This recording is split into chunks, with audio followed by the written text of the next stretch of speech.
you'll always have these things to go back to. And let me activate my pen. Doing red today, like the color of my car.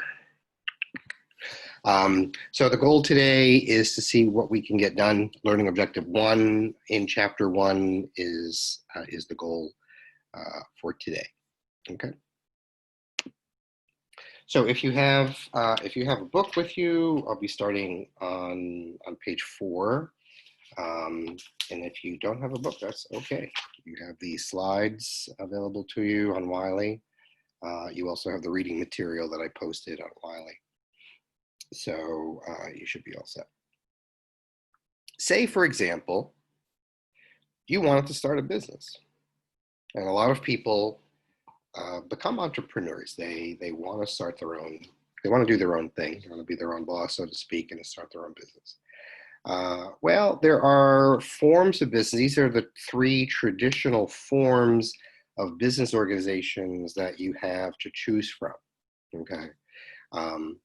The most common, actually, in terms of number, is something called the sole proprietorship form of business.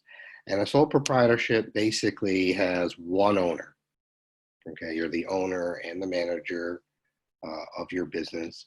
Sole proprietors can be very easy to establish, really depends. So for example, let's say I went out, with a couple of buddies and we were talking, I'm like, this teaching gig is just, not for me.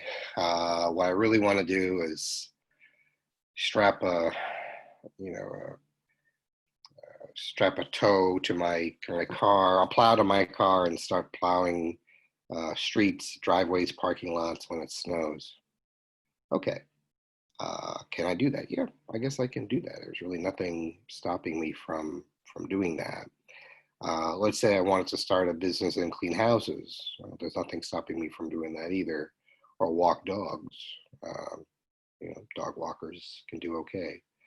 That's fine. However, there are some businesses, and that's how easy it is. I mean, really start right now if I wanted to do that as a dog walker, or of course I'd have to wait for some snow in August if I wanted to plow snow. I'll be waiting for a while. And of course, if I wanted to clean houses, I could also start that today. So that's really how simple it is to start a sole proprietorship.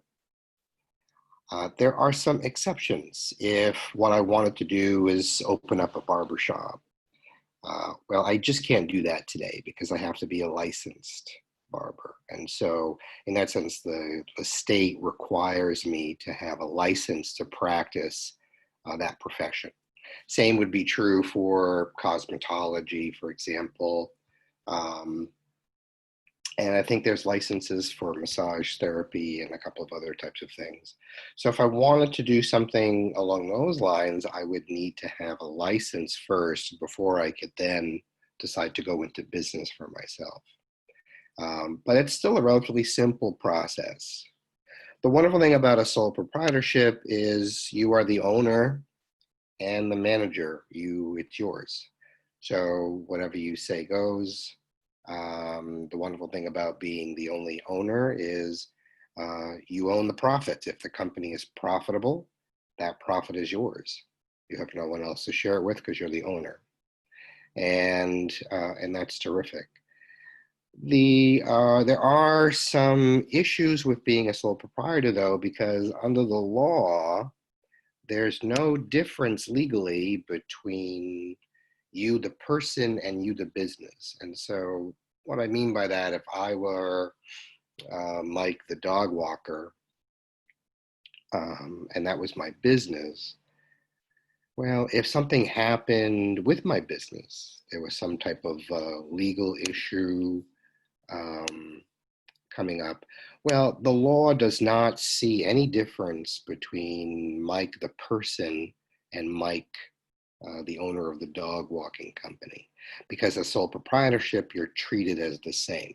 You're an individual. That allows for a lot of liability. So you have considerable amount of liability, which means if something goes wrong, it's your problem. That's liability in a nutshell. And And that is one of the problems with being a sole proprietor. Another problem with being a sole proprietor is your access to money. You need money to do things in a business.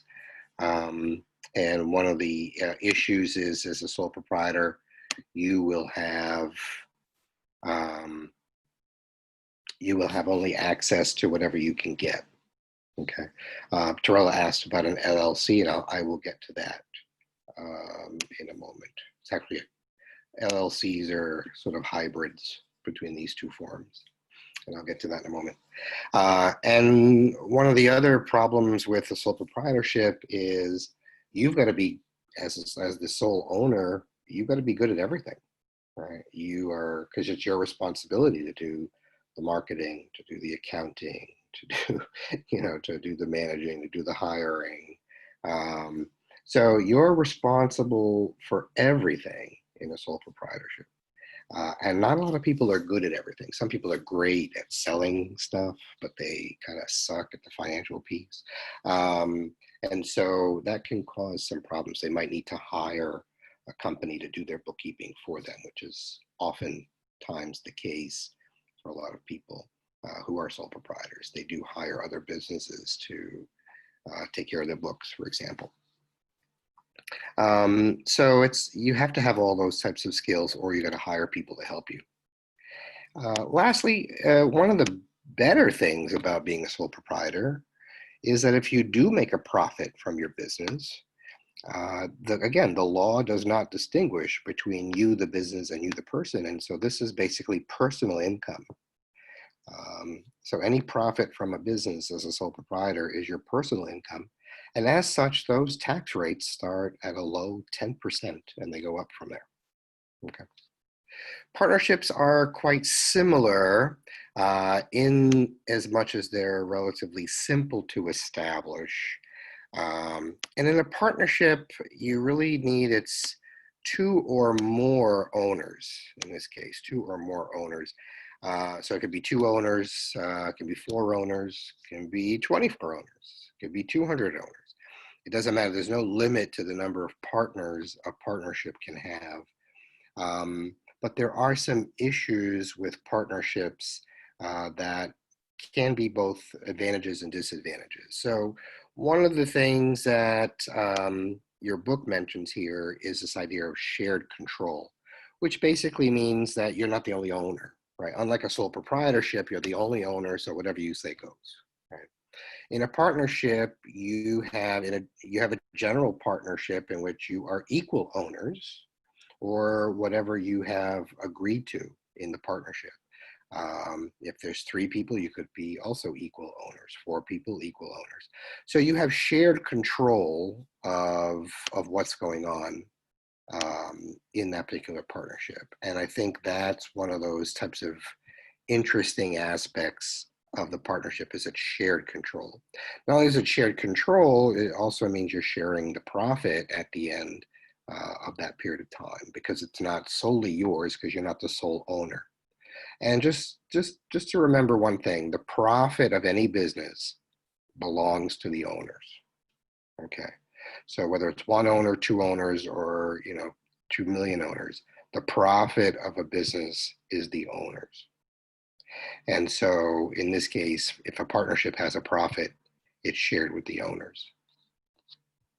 One good thing with a partnership is that you actually have, because you have 2 or more people, you should have a lot more access to more resources. So it's not, unlike a sole proprietorship where you're simply just kind of on your own in terms of how much money you can raise and how much credit you have. In a partnership, you have more than one person who's able to raise money for the business. So that's a plus.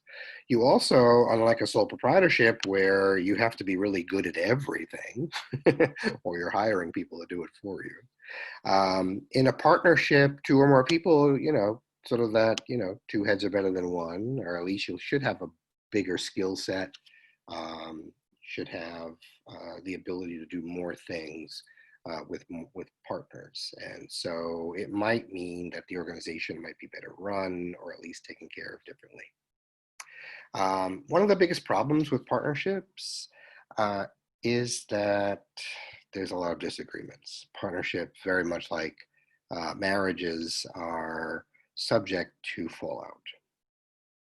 And so without a really good partnership agreement where you have a strong understanding of what the boundaries are, what you can and cannot do alone, what you should get other people involved in, et cetera, when you make decisions or decide to spend some of the money, is you're sharing that liability with other people. And so when something goes wrong, people freak out.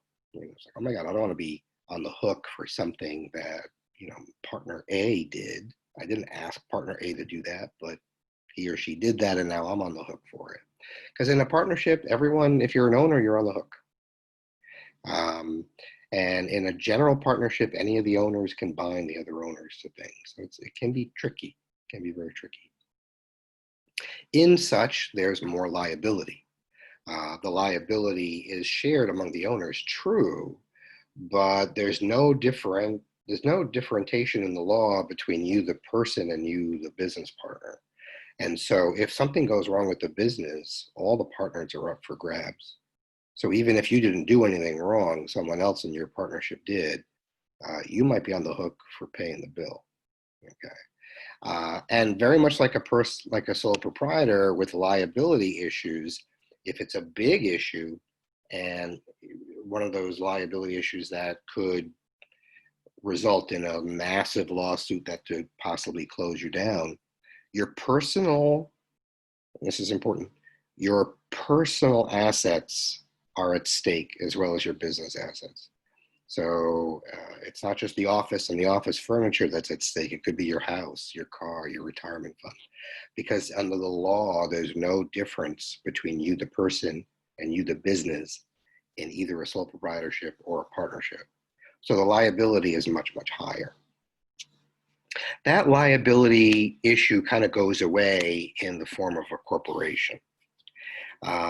Corporations are artificial legal beings created by the state.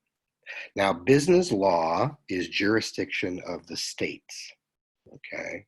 Most laws are actually jurisdiction of the states. And so business law falls into that. So it's the states that decide how you can become a corporation or how a corporation is born. In New York State, there, like all the other states, there's a form in which you have to fill out. There's a fee that you have to pay. And that form is an application to incorporate. You send that to the state government. The state government lawyers make sure that everything is checked off. The name is available, because the name has to be available because you're creating an artificial legal being. So you can't be Walmart 2 because Walmart's already taken. You have to have your own name, and that name has to be legally available to use. And so the state checks all this type of stuff before they approve your application. Once they approve it, then the corporation is born. Under the law, the corporation is its own person, its own artificial being. And so whatever happens through that corporation, which are usually business activities, the corporation is liable. Okay, the corporation is liable. In terms of who owns a corporation, ownership of a corporation is broken into shares or little pieces called shares, and they're owned by shareholders. Shares of ownership is the same as stock. So when you hear about the stock market, the word stock means shares of ownership. Okay, so shares of ownership, stock, they mean the same thing. Shareholders, stockholders, same thing. They're interchangeable terms. So these corporations are owned by shareholders or stockholders. And whatever the stockholders put into the company is the most they can lose. So if something terrible happens and the company just has to dissolve, go out of business today, the most the owners can lose is their investment in the company. That's much, much different than a partnership or a sole proprietorship where you can actually lose personal belongings in a worst case scenario. That doesn't happen with the corporate form. Okay. Now, one wonderful thing about the corporate form as well is that unlike a sole proprietorship and the partnership, the owners of a corporation aren't the active managers in the corporation. So in other words, the ownership and the management in the corporate form is separate. That's different than a sole proprietorship. You're the owner and you're the manager. That's very different in a partnership. You're an owner and you're a manager. In the corporation form, the owners are not managers. They're simply owners, okay?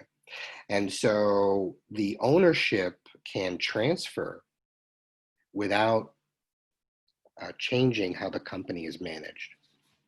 And so let me give you an example. McDonald's, for example, is a corporation in which you and I, as members of the public, can be stockholders simply by buying a share of stock through the stockbroker in the market.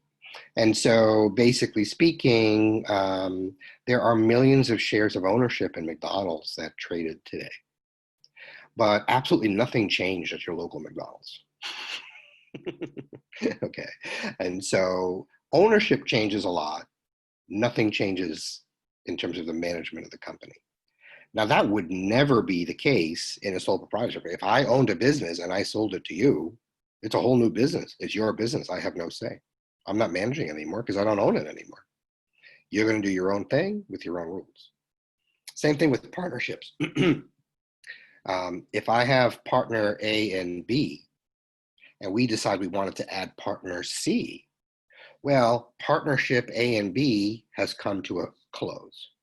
And now a whole new business, partnership A, B, and C, has started. So it's dramatic. Ownership changes at the sole proprietorship and partnership levels are dramatic because literally the business stops and a whole new business begins. In the corporate form, ownership changes all the time and nothing changes in terms of how the company is managed. And you might be asking, well, why is that the case? I mean, they're the owners, the stockholders are the owners. Why don't they have a say in how things are managed? Well, they do. They do through the board of directors. Corporations are run by a board of directors who are elected by the shareholders to help make sure the company is going to do okay. It's those board of directors that hire the management team to get the job done. So that's how corporations are able to separate the ownership and the management of the company and still have that connection. There's still some accountability for each group. And it's through that board of directors that happens. Another thing that's really big on the corporate form that's very different from sole proprietorships and partnerships is their ability to raise money is almost endless. So like I said, for a partnership, you have two or more people, you have access to resources, financial resources for your business. Sole proprietorship, you're on your own. Whatever resources you can grab, you're kind of limited to whatever you can do. But corporations simply can raise money by issuing more shares of ownership and selling those either privately or publicly. Now, most corporations are private corporations, okay? And what I mean by the word private is the ownership, in other words, the shares of ownership are private. And I do apologize for needing to write with my finger on this little pad here. I don't have one of those pens. But it is what it is. So the ownership, shares of ownership are held by private individuals. So for example, if I wanted to be Mike the Dog Walker Incorporated, I don't have to be a sole proprietorship. I can actually decide to be a corporation. I would fill out all the paperwork, submit that with a fee. If my application was approved and Mike the Dog Walker Corporation was approved and exists, then that would be a whole new being under the law. And as the only person who started it, I would be the owner of the shares. So in other words, those shares of ownership are privately held by me alone. Okay. There are a lot of other private companies. Yes, you can decide to incorporate from the very beginning if you want to. Most people, because it is more expensive to incorporate, you often need a lawyer to fill out the forms. You need to pay the fee, etc.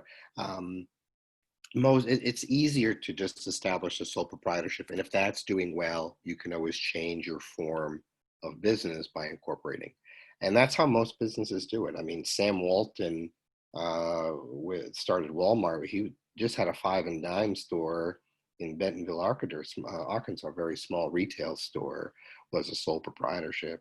But as his business was successful and he wanted to grow his organization, he changed forms to the corporate form. And of course, we all kind of know what happened. Walmart went from one very small store in Arkansas to all over the world. But in terms of actually raising money, the corporation form is the best because you can continually change the number of shares of ownership with the state government that you incorporated with. So whether you want to have, well, the basic application in New York has 200 shares of ownership.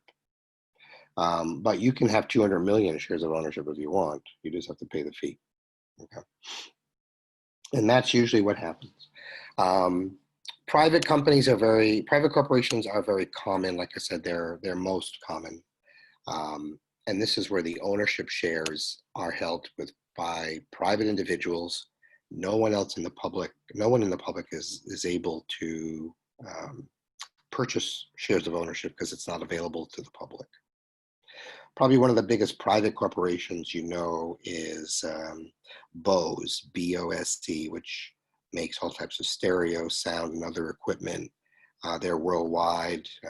If you ever watched the Super Bowl, you've seen the coaches wear those Bose helmets and masks and so forth.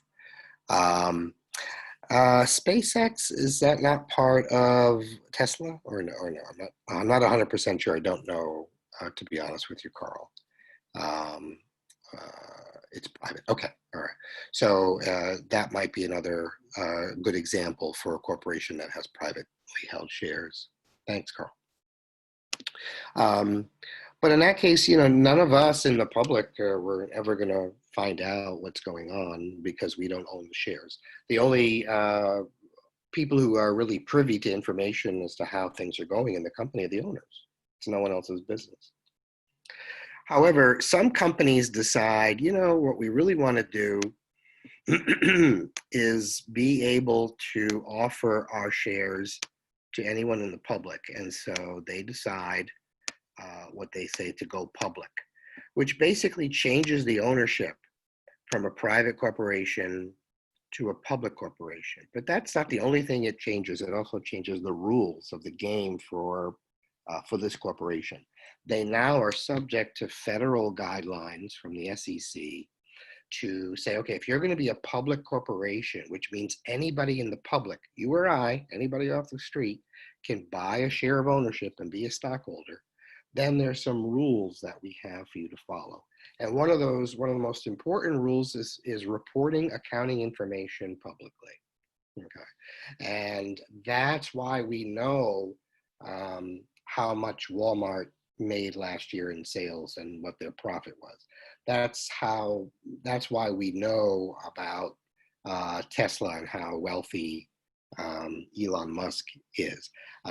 It's public information because the companies are public.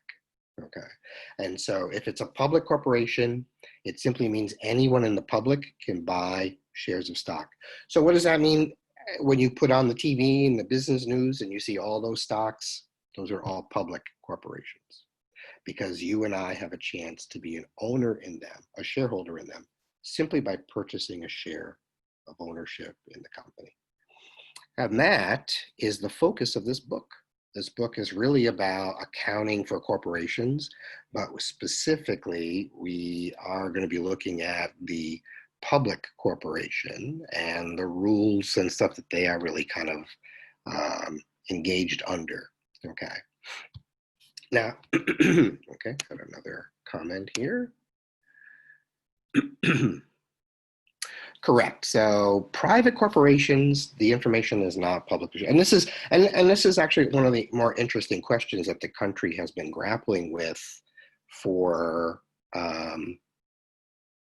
for 4 years, because the Trump Organization is a private corporation, it's real estate related corporation, but it's a private corporation. So the shares of ownership in the Trump Organization are privately held by Mr. Trump and his family members. Now they're still in business. They're still actively doing business, real estate, hotels, golf, etc. But you and I will never really know in a private corporation under normal rules. We would never really know the amount of revenue that company has, how profitable that company is, what assets they own, and what the value is, and so forth and so on. Which is why when you do find articles about how wealthy Trump is, you'll get a range. You'll never get a specific figure like you would for Jeff Bezos or Bill Gates or Elon Musk. You'll get a range. Well, he's worth somewhere between 3 billion and 10 billion. Well, they don't know. They're guessing, right? They're guessing based on what can be. You can roughly know the value of a building if you know the owner. You can roughly guess what the value of a golf course is based on its location. But you don't really know the wealth, the true numbers behind it all. So you'll see private companies and owners, you'll get that guessing game going on. And why it's an interesting issue is because this is the first time the country has had a president who is still the owner of a private corporation. And so the question has become, is it, what's public? Is there any information that can become public? And I think that's a very, very good debate to have. I don't have the answer to it, but it's very good debatable. It's debatable. Is it legal?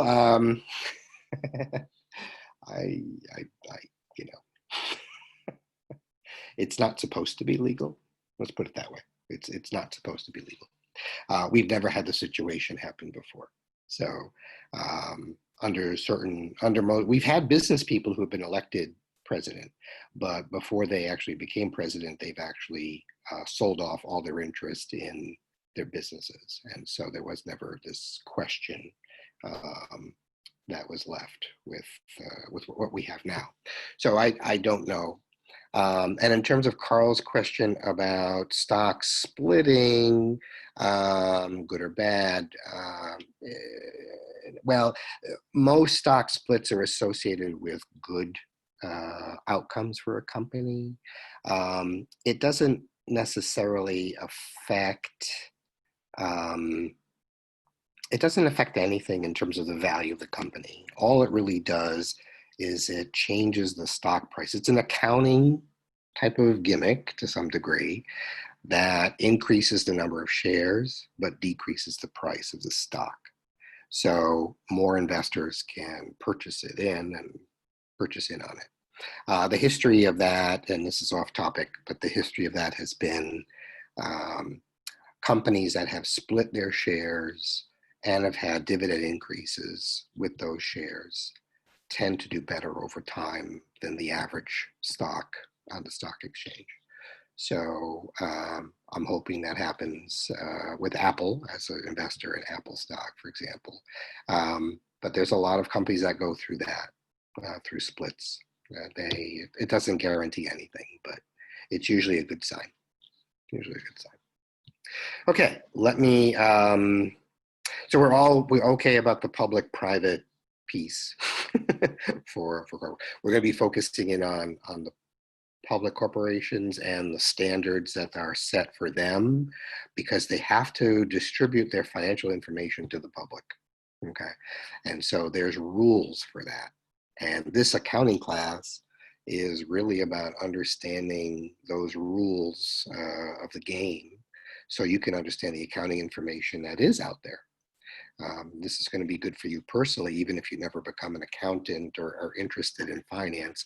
You'll be able to read a lot of this stuff and understand it over time, which is the goal of the course. Okay. In terms of accounting information or financial information, it can't be more critical to people both inside and outside of the organization. So people on the inside of the organization that use accounting information is everybody, okay, everybody. You have the finance department, obviously, that's an obvious one. Marketing, management uses accounting information, human resources using accounting information.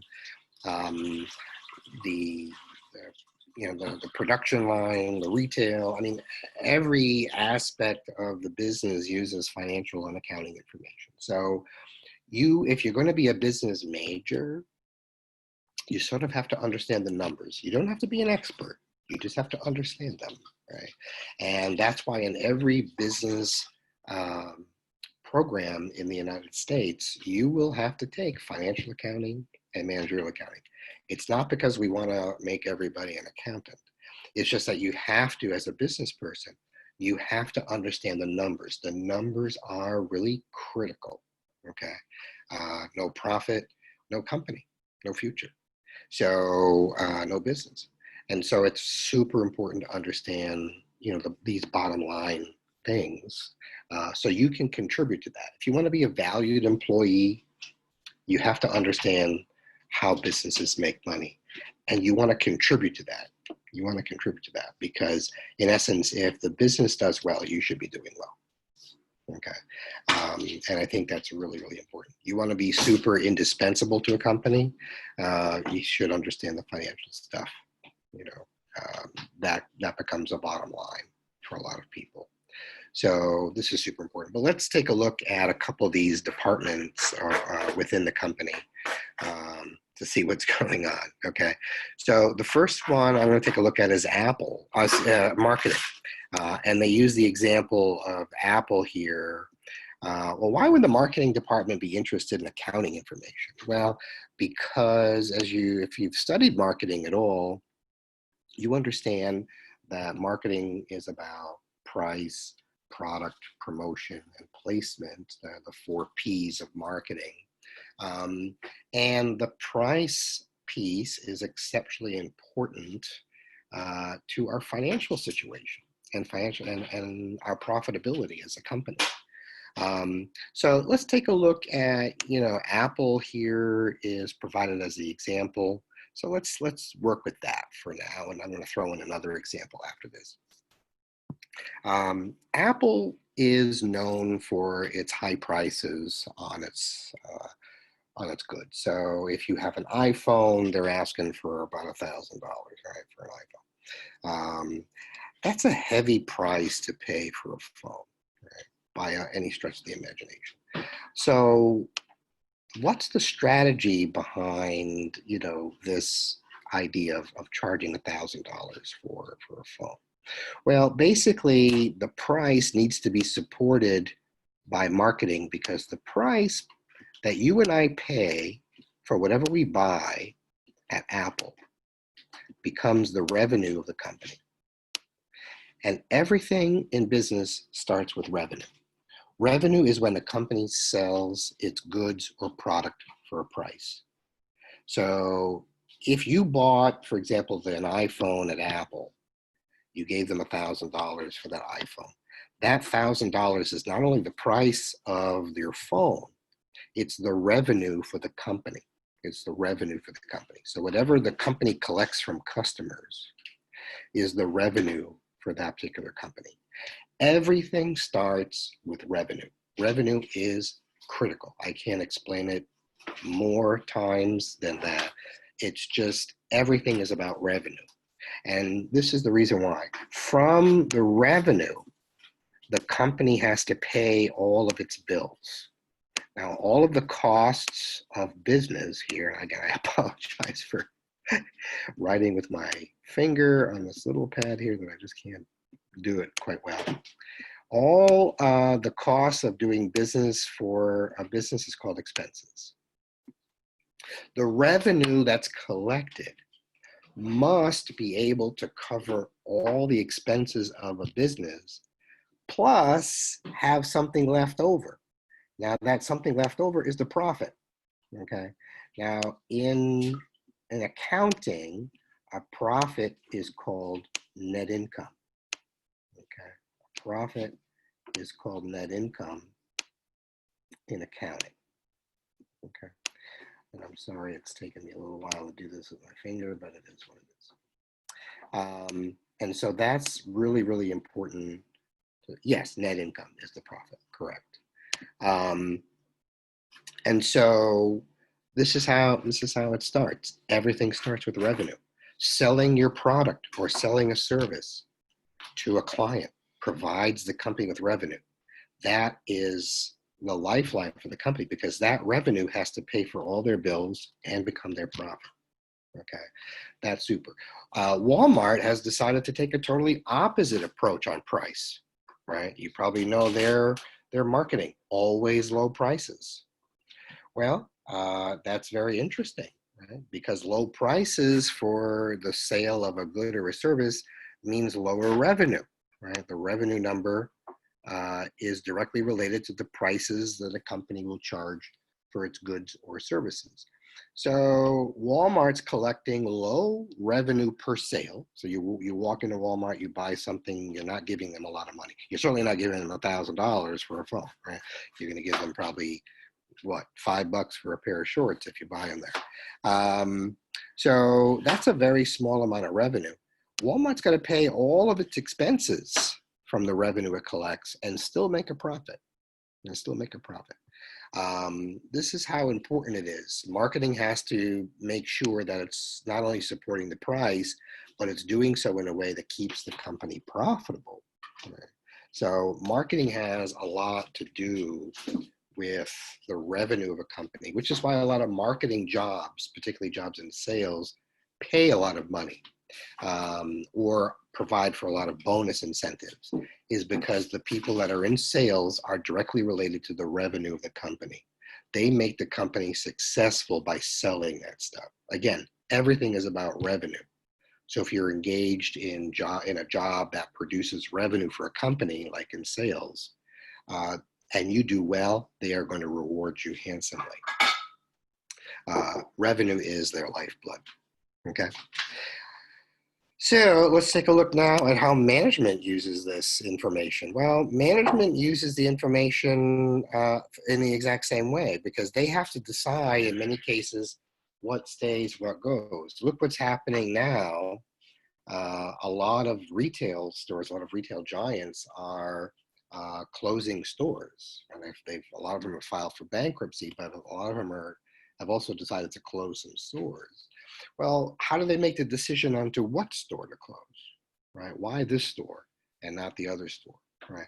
Well, it's because of the financial and accounting information that they're getting, right? They look at the exact same thing here. They want to make sure that that store is selling a lot of stuff, enough to cover all the expenses and to provide a profit for the company. And if the store is not doing that, then the question is, why keep it open, right? Why keep it open? If I can't have a store that's profitable, it doesn't make any sense to keep it open, because it's costing me more money than I'm bringing in. Every day the store opens, I'm losing money, and that's not what we're not in business for that. We're not in business for that. So this is how management decides in these cases which stores to close. Product lines are also mentioned here. There's a lot of manufacturers that have lots of product lines. Some product lines are wildly successful and some are not. So how do they decide which product lines they're going to keep and which product lines they're going to close or eliminate? Again, it comes down to the financial information. They're going to look to see which product lines are profitable for the company. And if a product line is not profitable, they're going to ask, can it be made profitable? And it's kind of interesting that they have the sun over the beverage here, because, as you know, sodas have not been, very sunny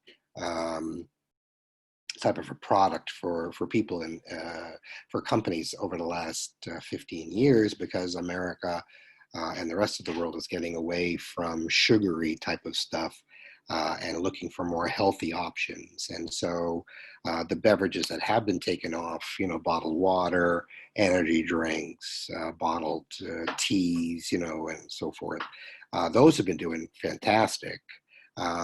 Soda has not been doing fantastic, for sure. Well, why haven't they eliminated, you know, Coke or Pepsi products? Well, because they've just changed the way they've packaged to make them more profitable. So now instead of buying, you know, a regular can of Coke that might be a large 12 to 20 ounce can, they make those mini itty bitty ones, those 8 ounce cans. You know, they're really small, they're very cute, they're very friendly, they almost like yell at you, drink me, I'm only 80 calories. That's what makes them profitable, because they're actually selling less Coke for more money. And so it becomes profitable, because if you're willing to pay $1 for 8 ounces of Coke, or you're willing to pay $1 for 12 ounces of Coke, obviously they're going to make a lot more money if they just sell you 8 ounces at $1, right? And that's basically what they've been doing. I mean, that's basically what they've shrunk their bottles and raised their prices, and it's just made them a ton of money. So it's a very, very interesting way to look at things, but this is definitely that. So here, new trend of shutting down HQ and going online. Right. So, right. And that's another thing too. I mean, one of the other options that you have is, and I think we're going through that too with retail. We have basically, it's a supply problem. We have too many stores, and you don't need that many stores if more people are shopping online.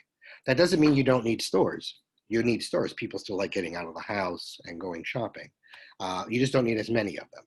And so this is definitely related to that, and saying, okay, now that we have more of an online presence and people are doing more of their shopping electronically, and they don't go to my store anymore, which stores do I keep and which stores do I close?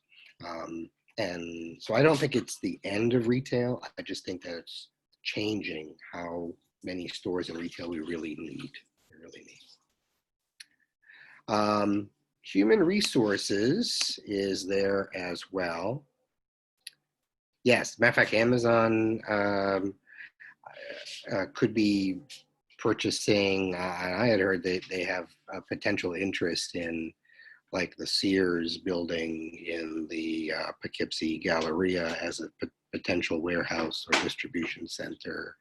Because you have a bunch of these large retailers like Sears, Kmart, JCPenney, et cetera, that have some really good locations that have closed.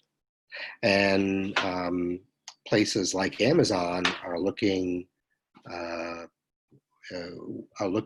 for better ways of distributing their goods more quickly, because they want to go back to that 2-day 1 or 2 day delivery thing, or even same day delivery, right, eventually. So they're really kind of shifting a lot of that type of thing. Costco is actually, Costco's been quite good. They're doing quite well, even despite it all. But people are staying home and doing a lot more cooking and stuff at home, so they're just buying shit in bulk. So places like Costco have been doing okay. Just like Home Depot has been doing okay, because people are home, like, well, I'm sick of looking at that closet, I'm going to fix it. There's certain stores that actually thrive or do better when we're stuck at home during a pandemic. And so those are the stores that are actually doing okay. Human resources also needs this information, because they have to go ahead and decide in one way, shape, or form how much they're going to be paying. I mean, and providing for benefits. And this is important because nothing gets done alone. You need people. People get everything done in a business. No matter how automated it is, people still get everything done in a business. I mean, those robots didn't just assemble themselves. People had to do it. And when the robots go down, people have to fix them. So it's still we'll never replace human beings, no matter how automated the world gets. We're still going to need people to do everything because, again, we drive all of that. So human resource people really have to understand that they need to attract appropriate talent, because without the talent, you're not going to be able to sell your products, right? You can't have your revenue. You need good talent in order to sell your products and so forth. You need to have good talent to be profitable. And so they have to have information, financial information available to make sure what's reasonable for pay, what's reasonable for benefits, because they're competing for your labor with all the other companies that need your labor. Okay. And so it's very important that they remain competitive and be able to provide employees with a reasonable amount of pay and benefits. There are a lot of people on the outside of the company as well who use financial information. I think one of the more important ones here, I know the investors is listed twice, but creditors, I want to talk about creditors first. A creditor is a lender. Anyone who loans you money is a creditor. Banks are not the only creditors out there for corporations. Suppliers give loans to corporations. Investors give loans to corporations. The bond market is where investors go to lend money. The stock market is the ownership market. The bond market is the lending market, but it's a lending market for who? For investors. Investors go there to lend money. So investors can also be creditors. Banks are creditors, among others. So a creditor would want to know financial information because they're not in the business of lending you money and not getting it back. Their entire business model is lending you money, charging you interest, and earning money from that over time. And so before they actually give you a loan, they want to make sure you can pay it back. And so the financial information becomes critical in wanting to borrow money. And if you have ever applied for a loan, other than a student loan, which all you need is a pulse and 12 credits to get, you know that creditors are going to want tons of information about you, because they want to make sure that if they lend you the money, you're going to pay it back. Okay, I have another comment or question here. Shark Tank is actually equity. Shark Tank is, and it's a good example, but that's not, and well, in some cases, Mr. Wonderful is good at giving people loans, but I think basically for the most part, Shark Tank is what we would consider private equity. They want to make an investment for a certain equity stake, which is shares in the company, in return for their investment. So they say, I'll give you $100,000 for 25% of your company. That's 25% ownership, which means shares of ownership in the company. And so Shark Tank is overwhelmingly more equity-based and not credit-based. Although, again, Mr. Wonderful does offer a lot of loans. Kevin O'Leary, if you watch the show, he does. But the creditors want you to be able to pay debts back, and so they're gonna be asking for tons of financial information. Of course, investors are very, very interested in your financial information before they invest, because they want to know if you're profitable. They want to know if you're going to become profitable. If you're not profitable now, are you going to become profitable soon? I think that's really what happened last year at the marijuana stocks. They boomed for a time, and it was all because at some point in time it looked like they were going to be very profitable very soon. And when that didn't happen, they deflated, or as I said, they went up in smoke. But that probably smelled too good. So why don't we go ahead and move on with that joke, and just say that investors want to know if the company is being profitable, either now or in the future. In terms of Tesla, stock is crazy high, and they don't have a track record of profitability. Unlike Apple stock is pretty high. because it has a track record of profitability. It's been a very profitable company for many years. And so it makes sense that the stock price is high. Amazon, I mean, Amazon was not profitable for perhaps the first 7 years of its existence, and then it started making money. And so it probably has enough to sustain its high price. But Tesla is one of those anomalies where it has a very, very high stock price without actually the track record of a company that should have a high stock price.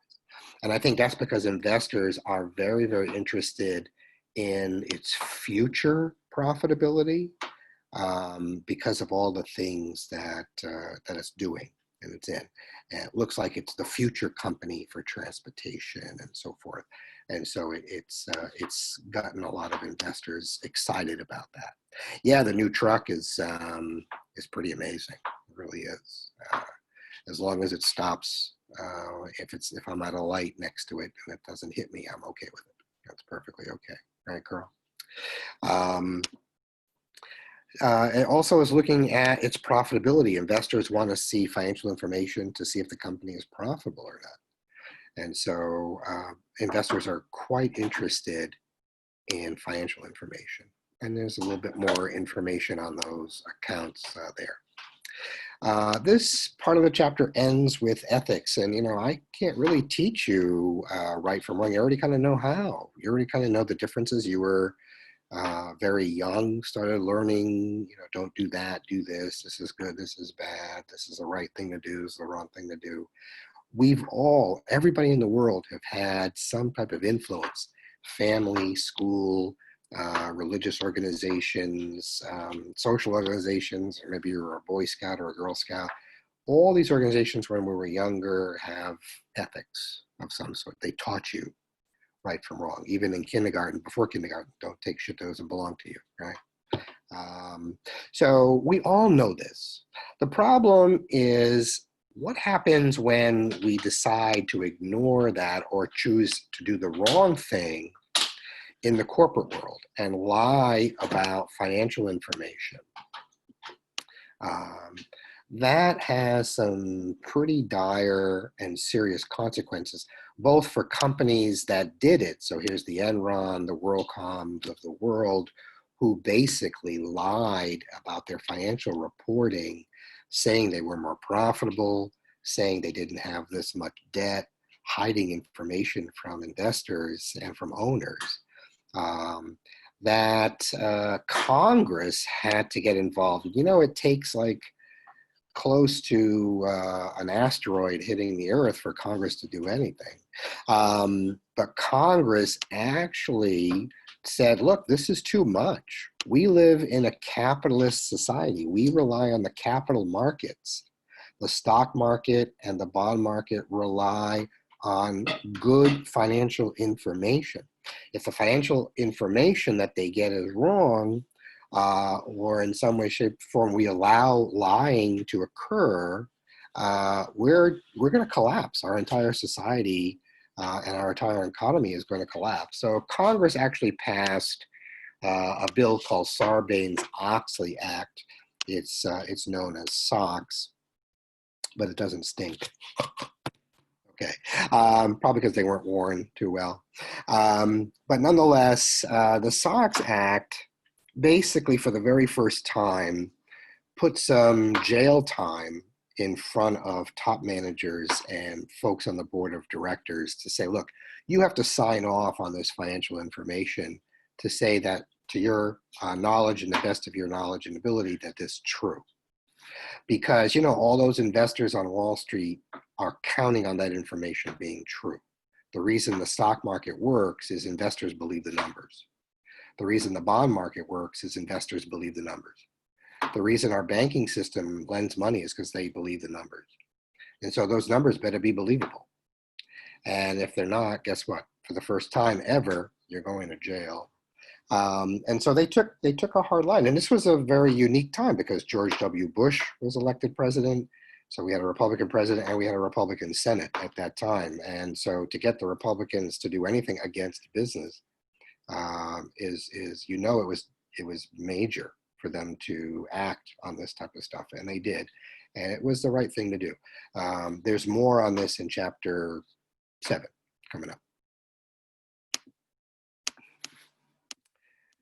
Okay, and every chapter ends with a do it exercise that's already done. And so I know they call it a do it exercise, but I jokingly say it's more of a done it exercise because it's already done.